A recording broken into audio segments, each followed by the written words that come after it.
Hey everyone, it's Alex coming at you here on a Tuesday. Just figured I'd come on and do a quick video just kind of to document something that happened a couple of weeks ago here. So this is a new shelving unit that I just put in here in my record room. Unfortunately, on the first try, the thing was not installed correctly, and the whole thing basically came down. I was basically on a stool putting some records on on this shelf, kind of nudged some of the records to one side, basically made some of the post twists, and the whole shelving unit sort of collapsed progressively in about 5 seconds or so, with about 500 records on it. I think these top two shelves were full, and then this one was about half full as well. It's a good chunk of my jazz records basically that were up there. Everything ended up on the ground. Obviously I've cleaned everything up now. I would have taken a picture of the mess that it was just to document it, but my phone was basically at the bottom of the heap of records, and the bigger mess was that in this corner over here was my desk that I work at during the day from home. You can kind of see the marks on the wall there where the desk used to be. So anyway, when the records and the shelving came down, it took out the two legs of the desk, and the desk basically collapsed and fell on top of the records as well. And then I had computer monitors and my laptop hanging by a thread from wires. Yeah, it was a huge mess. So I had a full glass of water on my desk, so some of the records of course got wet. Overall, amazingly, only a handful of records really got damaged, and really when I say records I mean the jackets. Two huge takeaways from this thing was that it was a huge benefit to have the records, all of them, in nice, they're not super thick, I forget how thick they are, but I mean I use kind of standard thickness poly sleeves. Certainly saved a lot of records from a lot of covers from getting scratched and punctured, and the ones that did get damaged for sure got damaged a lot less because of the protective outer sleeves.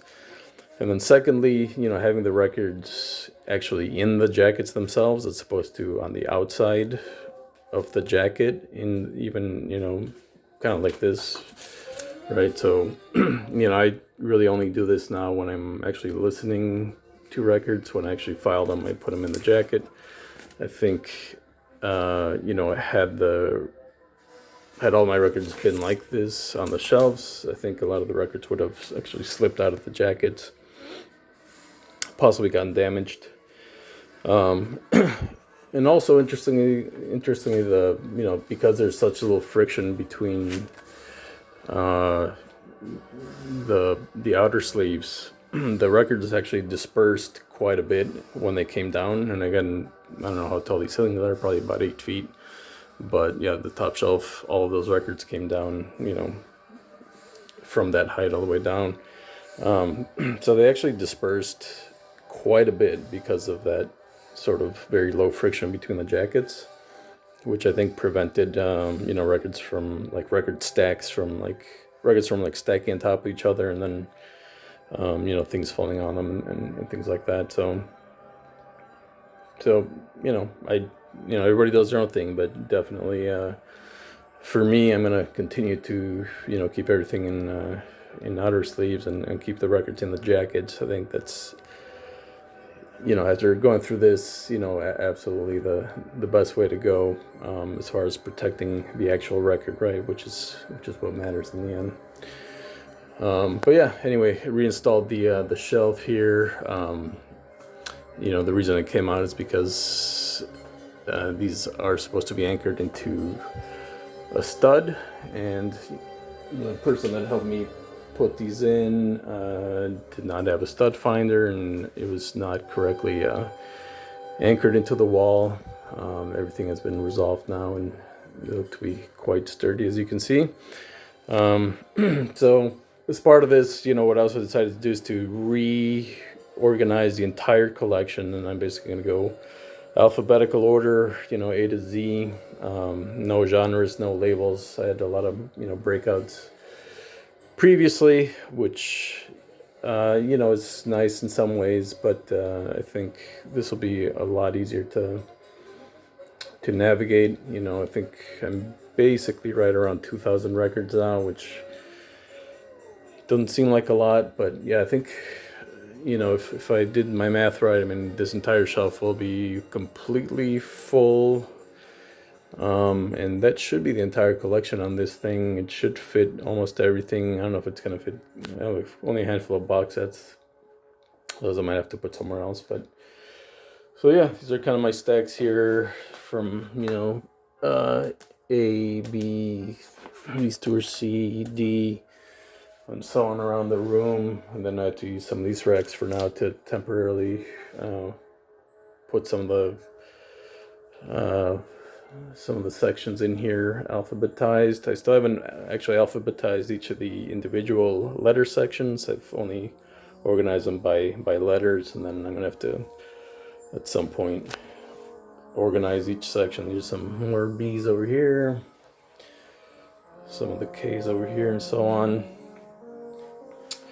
So yeah, not really a room tour. I'll probably do a room tour once I figure out what I'm going to do. I don't know if I'm going to put a desk back in here. I might actually end up working in a different part of the house now, which might be nice to clear up some additional room over here and see what we can do with that. But yeah, it's just something I've been listening to lately. This record from, it's called the Clear Lights, the band. It's called Circuits Maximus. It's also what's playing over here. And yeah, a real head scratcher, as Dom would say. Found out about this record because of Jerry Hunt, who is this gentleman here. He's a sound and visual artist out of Texas. This was a reissue that came out, or yeah, I think it was like I don't think it was ever issued before. Maybe it was a CD only thing. This compiles some of his works from the 1990s that were, I think, part of visual installations that he did.